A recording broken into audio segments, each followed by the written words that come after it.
एक ऐसा इश्क जो रोशनी में आया तो दुनिया ने दुत्कार दिया। एक ऐसा रिश्ता जो पर्दे पर हिट था लेकिन असल जिंदगी में अधूरा रह गया। ये कहानी सिर्फ मोहब्बत की नहीं, ये कहानी है वक्त, समाज, कानून और सच्चे जज्बातों से लड़ने की और आखिर में टूट जाने की। साल था 1988। फिल्म खतरों के खिलाड़ी और थानेदार की शूटिंग चल रही थी। सेट पर एक गजब की हलचल थी। संजय दत्त अपने बेपरवाह अंदाज में सेट पर पहुंचे और सामने से आई माधुरी दीक्षित, बिल्कुल सीधी सादी शर्मीली सी। संजय की निगाहें ठहर गईं और पहली बार उन्हें लगा कि ये लड़की अलग है। उनकी पहली मुलाकात में कुछ नहीं हुआ, सिर्फ हल्की सी मुस्कान का आदान प्रदान हुआ, लेकिन जो नजरें मिली थीं उन्होंने कहानी लिखनी शुरू कर दी थी। साजन फिल्म की शूटिंग के दौरान दोनों को ज्यादा वक्त साथ बिताने का मौका मिला। वो शॉट्स के बीच घंटों बात करते, हंसते, कभी कभी एक दूसरे की खामोशी भी पढ़ लेते थे। संजय माधुरी की बगावती आंखों के पीछे एक मासूम इंसान नजर आता था। संजय को माधुरी की सादगी, उसकी नम्रता और उसके भीतर छिपी गहराइयों से प्यार हो गया।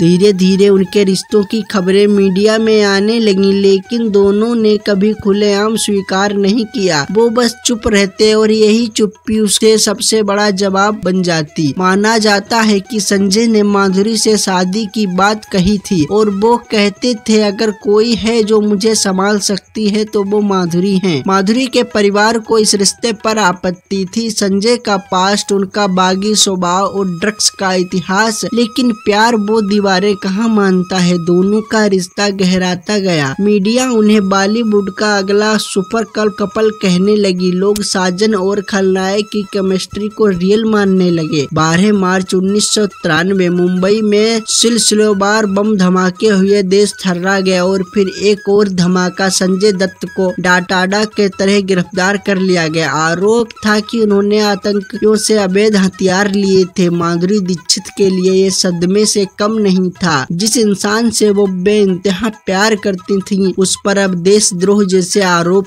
थे। माधुरी ने चुपचाप संजय से रिश्ता तोड़ लिया। उन्होंने ना कोई स्टेटमेंट दिया, ना कोई सफाई, बस सब कुछ खत्म कर दिया। संजय जेल में थे, अकेले थे। उनके करीब में जो भी था उनसे दूर हो गया था, लेकिन सबसे ज्यादा तकलीफ उन्हें बस एक नाम की दूरी से हुई, माधुरी। जब पत्रकारों ने पूछा क्या माधुरी ने आपसे रिश्ता तोड़ दिया, संजय मुस्कुराए और बस इतना कहा, कुछ रिश्ते कहे नहीं जाते, बस महसूस होते हैं। माधुरी के लिए ये आसान नहीं था। उन्होंने खुद को काम में झोंक दिया। उनके करियर की ऊंचाई तब चरम पर थी, लेकिन जो दिल टूटा था वो सिर्फ उन्हें ही पता था। 1999 में माधुरी ने डॉक्टर श्री राम नैने से शादी कर ली और अमेरिका शिफ्ट हो गई। संजय के बाद में मान्यता से शादी की, लेकिन इन दो शादियों के बीच एक मोहब्बत दबी रह गई गहरी दिल में। वो ना कभी खुले आम मिली, ना कभी खुलकर टूटी, वो बस अंदर ही अंदर जिंदा रही। 2019 में फिल्म कलंक में दोनों एक साथ कास्ट किया गया। 26 साल बाद कैमरा फिर से चालू हुआ और कैमरे के सामने संजय और माधुरी फिर एक दूसरे के आमने सामने थे। मगर अब सब बदल चुका था। ना वो इश्क था, ना वो नजदीकियां, ना वो मुस्कान, ना वो ठहराव। दोनों ने फिल्म के प्रमोशन तक में साथ आने से परहेज किया। सिर्फ प्रोफेशनल रिलेशन पर जो आंखें कहती हैं वो जुबान नहीं कह पाती। माधुरी और संजय की कहानी उन हजारों कहानियों में